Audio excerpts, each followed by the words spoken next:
Teeth hurt from clenching them. I'm out of breath. I'm sweating.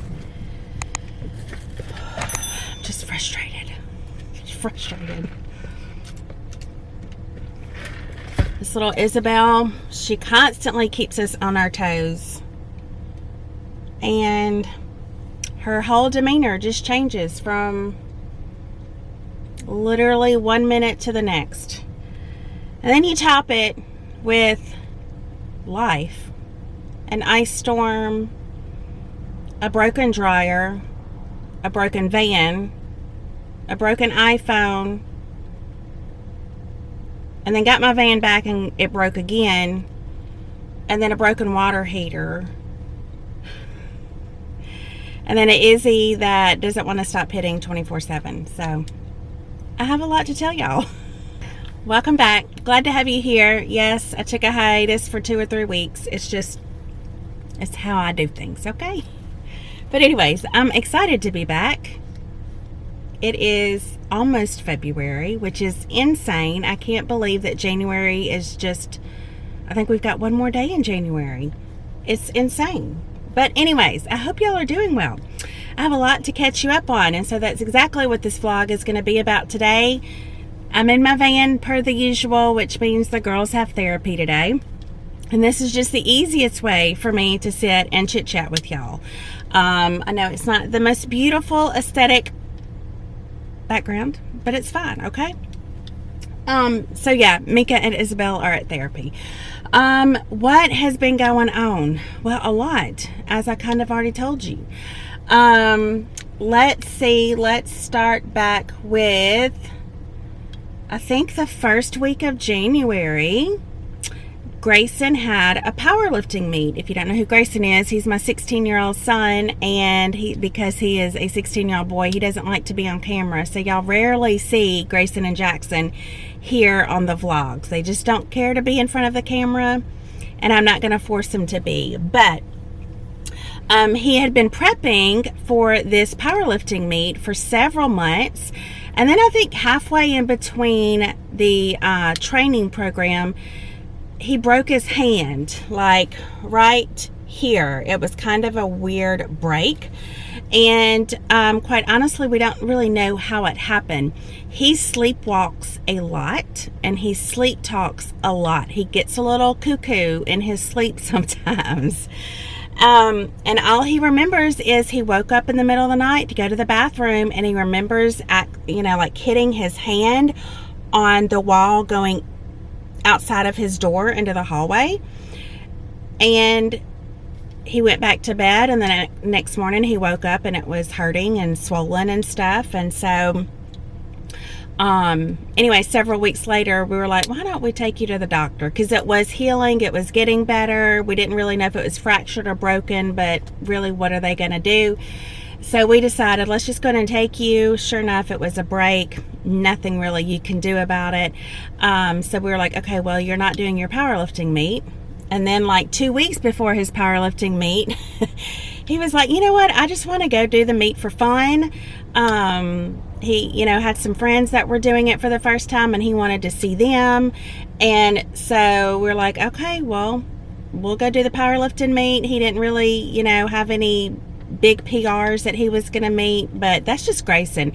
He is not super competitive. He does things because he enjoys doing them. So he's really fun to watch. So I took all of the big kids to Lafayette, Louisiana, which is about 3 hours from us, and he did a powerlifting meet and actually did really well, considering he really had only done maybe half of his training program, if that.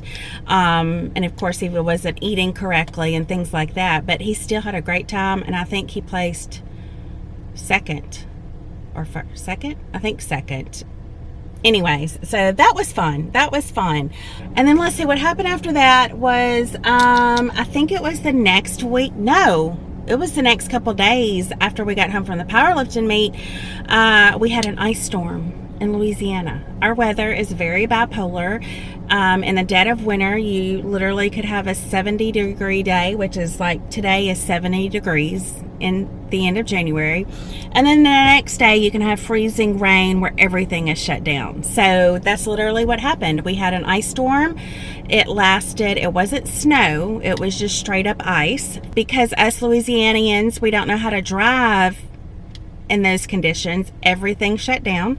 So we were all stuck at home for, I think, 4 days, which was really great. It was fun to be lazy, not have a lot to do. We weren't getting out and going everywhere. So we had 4 or 5 days where we were just stuck inside until the weather cleared up. So that was different. Kind of sad that we didn't have the snow, but we definitely had the ice. And then when it rains, it pours. It's like everything in my life decided to break all at once. The next day or two after we were able to get out of the house and drive because the conditions were much better, I was taking the girls to therapy, and I noticed that the battery light in my van came on while I was driving, and I was like, oh, that's not good. And I was thinking to myself, I was like, even though my van was parked in the garage during the ice storm, it still was very cold in the garage. I thought maybe the extreme cold zapped my battery, because that makes sense to me. So in the middle of driving to therapy, I saw the battery light come on. So I get to where I'm going, and my van shuts down, and then comes back on, and then shuts down again, and I literally coast into a parking lot. Thank the good Lord. I had I had Mika with me, and Izzy was at therapy. And so I coasted into the parking lot, and I was like, Lord, thank you, Jesus. I wasn't on the interstate or anything, and I got somewhere safely, but could not get the van started. So I called Stan, told him what had happened. He said, sounds like the alternator. Luckily, we knew someone who owns or works at a tow truck company. So the next morning, he was able to come and tow my van to the mechanics. And sure enough, what had happened with my van was the valve cover to the oil was dripping. So like oil was dripping out, and it had leaked onto my alternator, which ruined my alternator. And so he had to replace the alternator and the valve cover, which if you know anything about anything in the world of mechanics or car repairs, those two things are pretty pricey. And then we had a prior issue with the struts up underneath my van. So like when you would hit a bump, it would metal on metal kind of knocking. So that needed to be replaced too. And so I told the mechanic, like, well, you have my van, go ahead and fix that too. So he had to keep my van. It was over the weekend. So I was without my van for about 5 days. And my mechanic's great. He always gets it back to me super fast because he knows like we're pretty much a one van family. But being without a car was just not fun. Anyways, I got my van back, and it was $2,300. $2,300. It's like, okay, that really sucks, okay? And then our dryer broke. Our dryer decided to make a loud screeching sound. It had already not been drying well anyways, but it finally, one morning, me and Grayson woke up to dry clothes, and you couldn't even tolerate the sound. So I had to call my appliance guy, who again was amazing, but it was over the weekend. All these things happen over the weekend, right? Where, no one's really coming out, or if they do come out, you're going to pay a hefty weekend fee. But anyways, my appliance guy got to us 3 days later, and he's great, so reliable. But I went 3 days without a dryer, and we literally wash about 3 to 4 loads of clothes a day. So I was constantly taking clothes over to Rainey's to get them dried over at her house. This was in the middle of me not having my van either. So I was like, hey, Emerson, while you're going to town, take these clothes. Hey, Grayson, go pick up my clean clothes from Rainey. It all could have been worse, but it just layer upon layer was stressful and frustrating. So got my van back, got my dryer fixed, okay? And then me and Izzy and Mika were running an errand the other day, and I was carrying chunky Izzy in my hands trying to get everything, and I had my sweet little cell phone, and I always keep a loopy case on it because I love the loopy cases. If you don't have one, you should get it. But this little loop, so you can hold it very securely. Well, for whatever reason, that one time, y'all, I'm telling you, that one time that I didn't do this with my phone, I sure enough dropped it from here, like up high, face down onto pavement, like rocky pavement, and it screwed my phone up. So I immediately called Geek Squad, and I said, hey, I've got a cracked screen. Can you fix it? He's like, yes, come right now, and I will fix it for you, like today. I said, thank you, Jesus. I can pay $200 to get my phone fixed real quick. Went and dropped my phone off, left it there for 2 hours, came back, and he said, I can't fix it. He said, when you dropped it so hard, the screws on the inside all are stripped out, so they couldn't even get into the phone. He said the only option is to send it to Apple, and for $400 plus, they can fix the whole phone. And then they're going to keep the phone for probably a week. He said from about 10 to 12 days. And I was like, $400 to fix it, $400 plus. And then I'm going to be like, I cannot be without a phone for a week and a half. I mean, we don't have a landline at my home or anything like that. So I'm hanging on. Luckily, it does still work. It's just really janky. And so I'm hanging on to it, and I'm going to purchase a new phone in a couple weeks.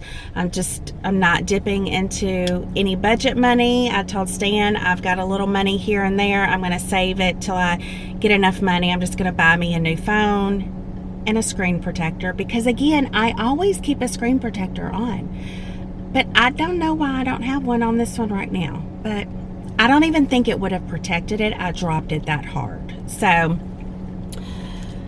that, okay. And then, so all is good, right? I'm like, okay, I still got a broken phone, but it works, and I'm going to replace it soon. It's fine, right? So then the other night, my van wouldn't start. Well, it would start, but it wouldn't. It was taking 5 or 6 times to get it started. And then all these sensors started coming up on my dashboard. And this was after I left the nursing home the other night. And I was like, gosh, help me. So I texted my mechanic. I said, hey, I'm dropping my car off to you tonight because it's janky. And so literally the next morning, 3 hours after he had already been at the shop, he called me. He was like, look, it looks like the alternator just really sucked your battery down. We just didn't know it. So he was able to replace the battery under warranty. So, and he didn't even charge me labor. So I got my van back very quickly, but still just the angst it causes you and the frustration after you've already dropped so much money on a vehicle. I was frustrated, but it all worked out fine. Got my van back. And then my hot water heater broke. Friday, of course, it was on a Friday morning, y'all. Friday morning, again, right before the weekend. I wake up to wash dishes, and I notice it's not heating up. Stan can't get the pilot light on. So I called the plumber. He was like, I cannot get out there today. He's like, but I can come Monday or Tuesday. I said, sir, we have a lot of people that live in this house. If there's any way you could come on Monday, please come. He's like, I promise you I will do my best. Sure enough, on this hot water heater, it needed a new gasket. And he said the warranty company does not make those parts to replace. Instead, they just replace the whole hot water heater, which is bizarre to me, and I don't understand it all. But I actually remember our last plumber telling us that too, because this is like the 3rd or 4th hot water heater we've had in this house in the past 10 years. He was like, so you'll get a whole new hot water heater for free. He's like, but you got to pay me for took about 2 hours to put in the new hot water heater and the parts. $575 for his labor and the parts for 2 hours of work. But it's better than buying a hot new water heater plus labor. So it worked out okay. So there we went 3.5 days without hot water. yeah, so here we are today. It's a new day, and Lord willing, nothing will break. So if that is not an earful of blah, I don't know what is. It was just a lot. On top of Isabelle, she had been doing so good. She had 2 days of laughing and moving about and just really great. And I was like, oh, this is so wonderful. And then the next morning, I think she woke up and just nonstop. Like non-stop. If we're not restricting her, she's doing this non-stop. So it was right here. Now she's made 2 other huge bobos on both arms. And you know, it's just the name of the game with her. I don't know. I know when she needs to go potty. And that's a whole process in and of itself. I know that triggers her, as it would trigger anyone, right? You know, when you're uncomfortable and you need to go, you just don't feel well. So I know that triggers her. But this is just the name of the game. A few months ago, we had some genetic testing done on Isabelle, and of course it came back with a genetic marker. I can't remember what it's called. I saved all the information, but essentially, I mean, all of her mood swings and all of her behaviors and everything like that, you know, really lined up with that genetic marker. And so, you know, this is just something that we're going to be dealing with for the rest of our life with Isabelle. Some seasons will be worse than others. I'm glad she's not screaming, crying, so very thankful for that. There's a silver lining, obviously. But, you know, it is so hard. It is so hard. Like, I just wake up in the morning, you know, she was happy in her bed this morning, not hitting, and I'm like, I don't want to get her out of bed because my stress levels are going to increase. She's just going to start hitting. And it's frustrating, you know. So I just kind of leave her in bed as long as I can and as long as I could this morning and yesterday morning. You know, it's just a crappy feeling to have that pit in your stomach when you have to go get your child with challenges out of the bed, because, you know, as soon as you get them out, stress levels are going to hit the roof, you know. And, you know, I have moments of, okay, I've got this. I can't fix it. Like, just let it be, Ashley. It is what it is, right? I have those moments of just, it is what it is. Quit trying to control it. And then you have moments where you're like, oh my goodness, Izzy, stop. Because there is some level where if you say, Isabelle, stop it, she'll stop. Consciously, she'd be like, I can stop. But then subconsciously, she just goes right back to it, like, you know, a minute later or whatever, and she can't control it. So it's just very tiring. I'm just going to be really honest with you. Mika is so good with her. So when Isabelle was biting her lip, she just got done biting her lip. She's not really doing that anymore. Instead, she's doing this. But for, I think, 6 months or so, she was obsessively biting her lip. And I'm sure all of you remember that. It was horrific. We would put our little fingers right here, and she loved it because it gave her a little bit of pressure. She wouldn't bite, and she'd be happy. And she loved for me and Stan to do that. Well, to help me and Stan out, I got Mika to start doing it. So I would set Mika on the couch, turn her a movie on, and she would put her little fingers on Izzy's mouth. And I think it's good for Mika. Yes, she's sitting watching a movie and doing nothing, but it's very good for her to help build up that nurturing side of her, right? And for her to be able to pitch in and help where help is needed. And so, well, it got to where now Isabelle will not let me and Stan do this. Because even with her hitting, if we do this, it helps. It helps calm her. She will not let Stan and I do that. She only wants Mika. So Mika has been sitting with her a lot lately. She has watched more movies than I care to admit.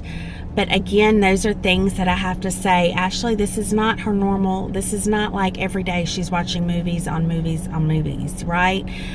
It's just for now. Like, it's okay. There's worse things that could be happening. But even with Mika putting her fingers on her lips, Izzy is still just wanting to like get in there and hit. So, you know, normally when Izzy's hitting like that, I can put 2 weighted blankets on her, like 2 heavy weighted blankets, and that's enough, you know, input where she'll stop. But right now, not even the weighted blankets are helping. And so not really getting that relief, like for me, not getting that, okay, she's not hitting right now. It's not happening the past few days. But just like everything else, I know this will pass. I know the situation could be way worse. But nonetheless, my teeth hurt from just, you know, that didn't look attractive, did it? Just clenching my teeth. Okay, y'all, that's enough talking. I'm sorry. It's kind of a Debbie Downer of a vlog, but you know what? Still so much to be grateful for, right? Still so much to be grateful for, but I just really wanted to let you know what all's been going on in our world. It's not always fun or exciting by any means, and we definitely have our crap of life that we experience just like everyone else. But let me go in here. I need to get Isabelle from therapy. I need to go get Mika from therapy, and then we're going to run home, and I'm going to see if maybe I can distract Isabelle with an ice cream cone because she loves ice cream. I don't know if she'll take to it with the hitting, but we're just going to try it. I'm going to take you along with me, and we'll just continue this vlog at home, okay? We are back home. Girls did good at therapy. Well, Izzy did great at therapy with Mr. Carl. He has these 20-pound little sandbags, and he puts them over each arm to give her input, and then he does a lot of the MNRI therapy. My brain can't think. Just massages and pressure points and things like that, and it calms her so much. So she was loving therapy with Mr. Carl today. I 1000% believe that Isabelle would not be where she's at if it was not for Mr. Carl and that technique, that therapy technique, MNRI. It's such a mouthful. But she did great there. And then at her OT session, her little therapist is great, but you know, sometimes it's just hard to manage when you've got this 24/7. But look, we've got a little Oreo ice cream bar, and I'm gonna see if she'll like it. I don't think she will because she's consumed with hitting. Okay, can you get me my phone? But we're gonna give it a try. Hold on, let me answer my phone. Sorry, that was Emerson that called. And Izzy wasn't having any part of that ice cream cone. I said I didn't think that she would. Instead, this is the current status of Izzy. Hold on. Yep, there's Izzy. She's under there. You can see her feet sticking out right here.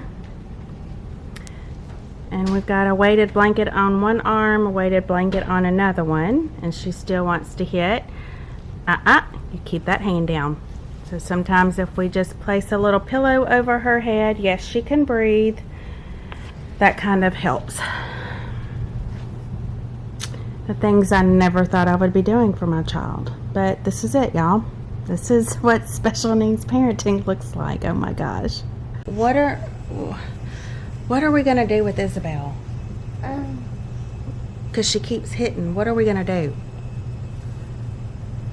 Can you tell her, please stop? Tell her to stop. Please stop. Yeah, because it's kind of frustrating, isn't it?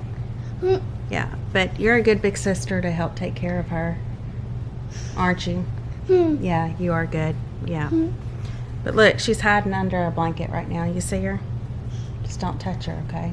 Yeah, don't touch her. No, we're not going to put our hands on our lips right now. I know why, because what do you want to do? You want to watch a movie? Yeah, no. You want to go fold some clothes? You want to fold clothes and then I'll feed you? Are you hungry? You're not hungry?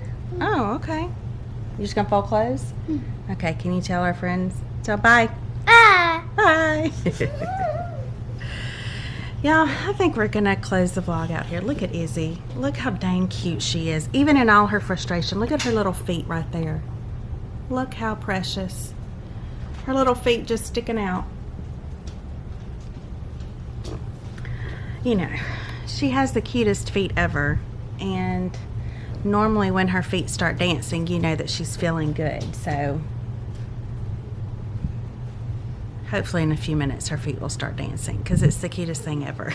So I had planned on vlogging a little bit more today and just talking with y'all, but I really kind of caught you up on everything that's going on, other than just the usual, you know, usual mundane activities that we do day in and day out, just like y'all. We're going to close it out here. But guess what, guys? I'm going to post a new vlog in, 3 more days. So come back, because I'm going to do 2 vlogs this week, since I kind of been MIA the past couple weeks. I don't really know what the vlog is going to be about, but either way, come back in 3 days. There'll be a new vlog up for you. And I won't be whiny, and I won't be ho-hum, okay? We'll talk about fun and exciting things. I don't really know what that is yet, but we'll figure it out. Anyways, we will see you on the next vlog. We will see you on the next vlog. Thanks for being here. See you next time. Bye.